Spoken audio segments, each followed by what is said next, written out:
Hello friends, তো সবাই কেমন আছো? অনেক দিন পর একটা ভিডিও নিয়ে আসলাম। অনেক দিন থেকে ভিডিও সেরকম পোস্ট করা হয় না, শুধু ছবি পোস্ট করি। তো সেই দিন চলে গিয়েছিলাম বাজারে। নতুন বছর বলে কথা, নতুন বছর আসছে, নতুন জামা কাপড় পরবো না তাই কখনো হয়? তো মানুষ সন্ধ্যার সময়ই যায় বাজার করতে, কিন্তু আমি কিন্তু চলে গিয়েছিলাম দুপুরে। তো প্রথমেই কিন্তু আমরা একটা পাঞ্জাবির দোকানে ঢুকেছিলাম আর একটা পাঞ্জাবিও নিয়েছিলাম, কিন্তু সেটার ভিডিও করতে আমি একদমই ভুলে গেছি। যেটা আমার সব সময়ই হয়, ভিডিও করতে আমি ভুলে যাই। তারপরে আমার ব্যাগের জন্য একটা ব্যাগের দোকানে চলে আসলাম। চুড়িপট্টি বলতে পারো, আমাদের এখানে চুড়িপট্টিই বলে। তো সেখানে চলে আসলাম ব্যাগের দোকানে, আর এসে সেরকম ব্যাগ পছন্দই হচ্ছিল না সব সময় ইউজ করার জন্য। সব হেভি হেভি ব্যাগ ছিল। তারপরে কি করব, দরকার যখন একটা তো নিতেই হবে। তারপর একটা আমি পছন্দও করে নিলাম, আর আমার কিন্তু নেওয়াও হয়ে গেল ব্যাগটা।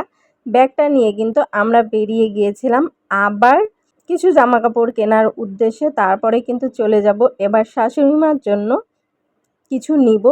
আর শাশুড়ি মার জন্য কিছু নেওয়া মানে তার হচ্ছে নাইটি খুব পছন্দের জিনিস, তার জন্য নাইটি কিনবো। চলে আসলাম দোকানে। এই দেখো, নাইটিগুলো খুব সুন্দর ছিল দোকানের।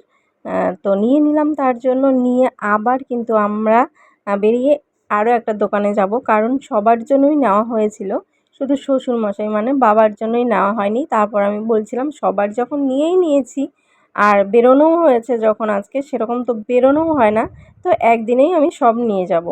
তো তার জন্য কিন্তু আমি আবার পাঞ্জাবির দোকানে চলে এসেছিলাম আর পাঞ্জাবিগুলো দেখছিলাম।